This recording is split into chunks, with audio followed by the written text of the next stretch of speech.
केंद्रामध्ये इंदिरा गांधी असतील, राजीव गांधी असतील, कोणी असतील, त्यांना महाराष्ट्रामध्ये शिवसेनेचं महत्त्व राजकीयदृष्ट्या माहीत होतं की हा जो एक फोर्स आहे हा प्रखर राष्ट्रवादी फोर्स आहे आणि जर सरकारला काही संदर्भात लढाया करता येत नसतील तर शिवसेना या लढाया लढते आहे देशासाठी, मुंबई महाराष्ट्र वाचवण्यासाठी. पण भारतीय जनता पक्ष हा व्यापाऱ्यांचा पक्ष असल्यामुळे त्यांना शिवसेनेचा जो भांडवलदार विरोध आहे तो मान्य नाही. आम्ही भांडवलदारांना विरोध करू नये, आम्ही मुंबई गिळणाऱ्यांना विरोध करू नये, मराठी माणसाच्या छातीवर बसणाऱ्यांनाशी आम्ही लढू नये, ही जर फडणवीस आणि शिंदे गटाची किंवा त्यांच्या सत्ताधाऱ्यांची भूमिका असेल तर ते आम्हाला मान्य नाही. या गद्दारीमागे एकच हेतू आहे की आम्ही मुंबईसह महाराष्ट्र पैशाने विकत घेऊ शकतो आणि अस्मितेसाठी लढणाऱ्या शिवसेनेसारखे जे पक्ष आहेत ते आम्ही पैशाच्या ताकदीवर फोडू शकतो. ही मस्ती आहे ना, ही मस्ती त्यांच्या पार्श्वभागात, मी खूप सौम्य शब्द वापरलेला आहे, पार्श्वभागात घातली जाते. जर महाराष्ट्राच्या स्वाभिमानाची कोणाला चिंता असेल तर या गद्दारांना गद्दारच म्हटलं पाहिजे, बेईमान म्हटलं पाहिजे, महाराष्ट्राचे शत्रू म्हटलं पाहिजे, मराठी माणसाचे दुश्मन म्हटलं पाहिजे आणि त्यांना कोणती भूमिका आहे या भूमिकेतून तुम्ही सगळ्यांनी बाहेर पडलं पाहिजे. शिवसेना तोडणं म्हणजे महाराष्ट्राचे तुकडे करणं आणि अमित शहा ते शिंदे गटाच्या माध्यमातून करतात. तसे शिंदे आणि त्यांचे लोक जे आहेत हे अमित शहाचे कॉन्ट्रॅक्ट किलर आहेत आणि हे कॉन्ट्रॅक्ट किलिंग जे आहे हे महाराष्ट्र नेस्तनाबूत करण्यासाठी जे तुमच्याशी, तुमच्या गद्दारीशी लढायला तयार आहेत मिस्टर शिंदे. आणि पैशाचा माज दाखवू नका, अजिबात दाखवू नका. तुम्ही माणसाचं जे जीवन आहे ते क्षणभंगूर आहे. बघा अजितदादांचं काय झालं, थोडी मस्ती दाखवू नका. आज आहात उद्या नसाल. तुम्हाला वाटत ना की हा खूप मोठा चमत्कार आहे, म्हणजे रेडे कापण्यापेक्षा मोठा चमत्कार आहे. उमेदवारी मागे घेतली तरी जिंकले. गोकुळ गीते याने उमेदवारी मागे घ्यावी किंवा घेतली यासाठी राज्याचे मुख्यमंत्री देवेंद्र फडणवीस, दुसरे मंत्री नाशिकचं काम पाहणारे गिरीश महाजन, स्वतः उपमुख्यमंत्री आणि अमित शहाच्या पक्षाचे शहासेना प्रमुख, पण त्यांना ते म्हणाले ना ते प्रमुख आहेत म्हणून, शहासेना प्रमुख एकनाथ शिंदे यांनी प्रयत्न केले, उमेदवारी मागे घेतली तरी लोकांनी कसं काय मतदान केलं, हा चमत्कारच म्हणावा लागेल. आणि हे सगळे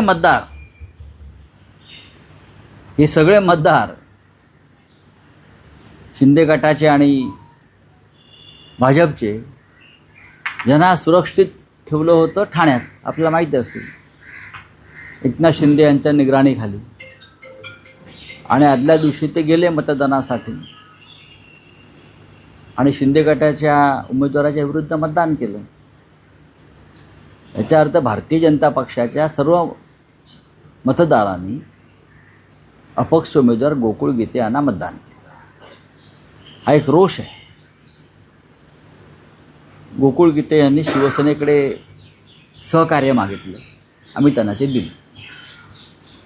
आमचं जे मतदान होतं ते आम्ही त्यांच्याकडे आम्ही वळवले. अगदी मी माननीय उद्धव साहेबांशी चर्चा करून आम्ही ते मतदान त्यांच्याकडे वळवलं. त्याचाही त्यांना फायदा झाला. अर्थात ही सुरुवात आहे. शिंदे गटात आणि भारतीय जनता पक्षामध्ये नक्की कोणत्या प्रकारचं संबंध आहेत, मुख्यमंत्र्यांच्या चेहऱ्यावरती जरी तुम्हाला हसू दिसत असलं शिंदे बाजूला असताना, तरी ते हसू खोटं आहे. ते हसू खोटं आहे. ज्या पद्धतीनं शिंद्यांना बळ दिलं जातं आहे दिल्लीतून, ते महाराष्ट्राच्या हिताचं नाही याची कल्पनासुद्धा राज्याच्या मुख्यमंत्र्यांना आहे. सध्या राजकारण हे भाजपा अंतर्गतच सुरू आहे आणि भाजपा अंतर्गत राजकारणामध्ये वापर होतो आहे शिंदे गटाचा देवेंद्र फडणवीस यांच्या विरुद्ध त्यांची ताकद कमी करण्यासाठी. त्याच्यामुळे आमच्यासारखे जे लोक आहेत किंवा पक्ष आहेत ते या घडामोडींकडे दुरून पाहत आहेत सध्या तर. पण शिंदे गटाचा एक उमेदवार भाजपनं पाडला ठीक आहे, यालासुद्धा बंड म्हणा, जसे ते म्हणतात उद्रेक आहे, यालाही बंड म्हणा, ह्यालाही उद्रेक म्हणा. प्रचंड पैशाचा वापर झाला शिंदे गटाकडून, धमक्या दिल्या. त्या धमक्यांची रेकॉर्डिंगसुद्धा तुम्ही ऐकलं असेल. गोकुळ गीतेंवर दबाव कसा आणला, त्यांना धमक्या कशा दिल्या. तरीही मतदारांनी शिंदे गटाच्या उमेदवाराविरुद्ध एक जात मतदान केलं आणि मोठ्या संख्येने ते निवडून आले. बघा, देवेंद्र फडणवीस यांच्या बाजूने असण्याचं दगडापेक्षा वीट मऊ, विटेपेक्षा दगड वगैरे हे याच्यात आम्ही पडतच नाही आहोत. या राजकारणामुळे महाराष्ट्राचं नुकसान होतं आहे आणि शिवसेना कमजोर करण्यामागे किंवा शिवसेना फोडण्यामागे एकच ध्येय आहे की महाराष्ट्र कमजोर करणं आणि मुंबई उद्योगपतींच्या घशात घालणं, जी शिवसेना विरोध करते. म्हणून शिवसेना कमजोर केली जाते. या राज्याचं नेतृत्व करणाऱ्या मुख्यमंत्र्यांना हे समजायला हवं. आतापर्यंत यशवंतराव चव्हाण असतील, वसंतराव नाईक असतील, वसंतराव दादा पाटील असतील, अगदी शंकरराव चव्हाणसुद्धा असतील, माननीय शरद पवार असतील, विलासराव देशमुख असतील, केंद्रामध्ये इंदिरा गांधी असतील, राजीव गांधी असतील, कोणी असतील, त्यांना महाराष्ट्रामध्ये शिवसेनेचं महत्त्व राजकीयदृष्ट्या माहीत होतं की हा जो एक फोर्स आहे हा प्रखर राष्ट्रवादी फोर्स आहे आणि जर सरकारला काही संदर्भात लढाया करता येत नसतील तर शिवसेना या लढाया लढते आहे देशासाठी, मुंबई महाराष्ट्र वाचवण्यासाठी. हे राज्याच्या मुख्यमंत्र्यांना आतापर्यंतच्या यशवंतरावांपासून सर्व मुख्यमंत्र्यांनी हे स्वीकारलेलं होतं.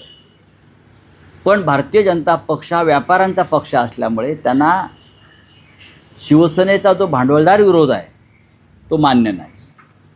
आम्ही भांडवलदारांना विरोध करू नये, आम्ही मुंबई गिळणाऱ्यांना विरोध करू नये, मराठी माणसाच्या छातीवर बसणाऱ्यांनाशी आम्ही लढू नये, ही जर फडणवीस आणि शिंदे गटाची किंवा त्यांच्या सत्ताधाऱ्यांची भूमिका असेल तर ते आम्हाला मान्य नाही. तुम्ही आमचे आमदार खासदार फोडाल, आमची जिद्द तोडू शकत नाही. आपण काल पाहिलं असेल की शिवसेना पक्षप्रमुख उद्धव ठाकरे जेव्हा काल भांडूपच्या शाखा भेटीला आले तेव्हा एक विराट सभाच तिथे झाली. घाटकोपरला गेले शाखेच्या भेटीसाठी, तिथे एक अतिविराट सभा झाली. लोकांचा रोष आणि लोकांचं शिवसेनेविषयी प्रेम हे अशा प्रकारे पुन्हा उसळून यायला लागलं आहे. ही गद्दारी जी करून घेतलेली आहे शिंदे गटाने आणि अमित शहानी, एक लक्षात घ्या,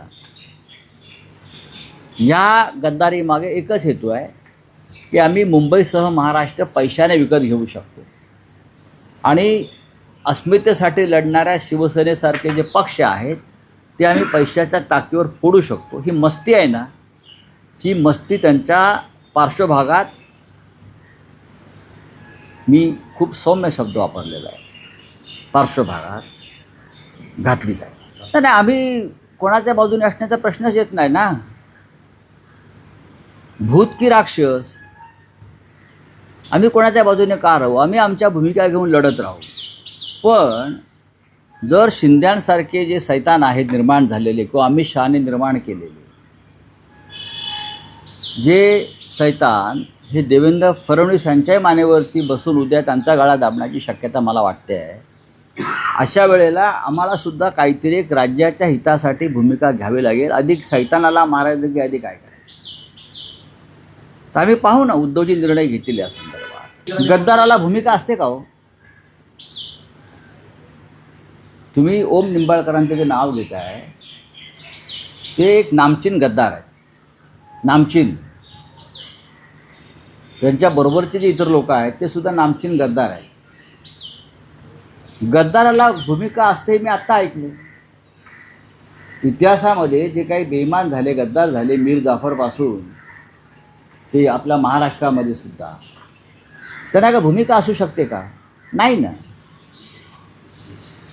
जर महाराष्ट्राच्या स्वाभिमानाची कोणाला चिंता असेल तर या गद्दारांना गद्दारच म्हटलं पाहिजे, बेईमान म्हटलं पाहिजे, महाराष्ट्राचे शत्रू म्हटलं पाहिजे, मराठी माणसाचे दुश्मन म्हटलं पाहिजे. आणि त्यांना कोणती भूमिका आहे या भूमिकेतून तुम्ही सगळ्यांनी बाहेर पडलं पाहिजे. शिवसेना तोडणं म्हणजे महाराष्ट्राचे तुकडे करणं आणि अमित शहा ते शिंदे गटाच्या माध्यमातून करतायत. शिंदे हे अमित शहाचे कॉन्ट्रॅक्ट किलर आहेत. जसे पूर्वी अंडरवर्ल्डमध्ये दाऊदचे होते कॉन्ट्रॅक्ट किलर, करीम लालाचे होते कॉन्ट्रॅक्ट किलर, युसुफ पटेलचे होते कॉन्ट्रॅक्ट किलर, तसे शिंदे आणि त्यांचे लोक जे आहेत हे अमित शहाचे कॉन्ट्रॅक्ट किलर आहेत. आणि हे कॉन्ट्रॅक्ट किलिंग जे आहे हे महाराष्ट्र नेस्तनाबूत करण्यासाठी त्यांची अजिबात मनधरणी कोणी केली नाही. त्यांना वस्तुस्थिती आणि परिस्थितीची जाणीव करून देण्यासाठी त्यांचे मित्र कैलास पाटील त्यांना भेटले. त्यांच्याबरोबर वरुण देसाई होते. लक्षात घ्या, शिंदे गटामध्ये गेल्यामुळे त्यांच्या वडिलांच्या आत्म्याला शांतता मिळणार असेल. 20 वर्षापूर्वी ज्यांची हत्या झाली, शिंदे गटामध्ये गेल्यामुळे त्यांच्या वडिलांचा आत्मा जो समाधीमध्ये आहे बरं का, तो त्यांना आशीर्वाद देणार असेल तर तो त्यांचा प्रश्न आहे. आता ओम निंबाळकरांनी ज्यांच्यावरती आरोप केले ते त्याच आघाडीमध्ये आहेत ना, युतीमध्ये, आणि त्या मांडीला लावून बसतील. हा निर्लज्जपणाचा कळस आहे आणि स्वार्थाचं शिखर आहे. या लोकांनी ओमच्या वतीनं कोणी पैसे घेतले, पहिले 15 कोटी, ही सगळी माहिती उद्धव ठाकरेंना. कुठे कुठे कसे कसे पैशाचे व्यवहार झाले. विकास विकास विकास जो आपण म्हणतो, विकासासाठी गेलो. मराठवाड्याचा काय विकास भाजपने केला आणि तुम्ही काय करणार आहात? मराठवाड्याचा विकास हा भारतीय जनता पक्ष सरकार आहे ना, त्यांनी करायला पाहिजे ना. असा काय विकास केला? विकास हा मतदारसंघाचा होत नाही फक्त सरकारकडून, विकास हा प्रांताचा आणि प्रदेशाचा होतो. काय लातूरचा विकास गेला? लातूरचा विकास विलासराव देशमुखांनी केला. धाराशिवमध्ये जे काही आज तुम्हाला दिसत आहेत गोष्टी, त्या एकतर शिवसेनेचं राज्य असताना, युतीचं राज्य असताना झालेला विकास आहे. साखर कारखाने उभे करणं म्हणजे विकास नाही. सर्वत्र जो विकास आहे हा सामुदायिक विकास होतो. खासदारांना वाटत असेल की आम्हाला 100 कोटी मिळाल्यामुळे विकास झाला म्हणजे व्यक्तिगत, असं नाही आहे. बघा, ते खोटं बोलत आहेत. ते शिंद्यांच्या तोंडावर बोलत आहेत, पाठीमागे काय बोलत आहेत ते आम्हाला माहिती. ते दाखवतात की शिंद्यांमध्ये आणि माझ्यामध्ये जसं काही नाही आहे. शिंद्यांनी पूर्ण सुपारी घेतलेली आहे फडणवीसांना आडवा करण्याची, आणि त्यांना अमित शहांचा पाठिंबा आहे. शिंद्यांना देवेंद्र फडणवीस यांचा टांगा पलटी करण्याची. पण मला असं वाटतं की फडणवीससुद्धा काही बुद्धिबळाच्या पटावर बसलेलं नुसतं प्यादं नाही आहे. लक्ष आहे आमचं. संजय राऊत आहेत ना, आधी माझ्याशी लढा, मग उद्धव ठाकरेंशी लढा.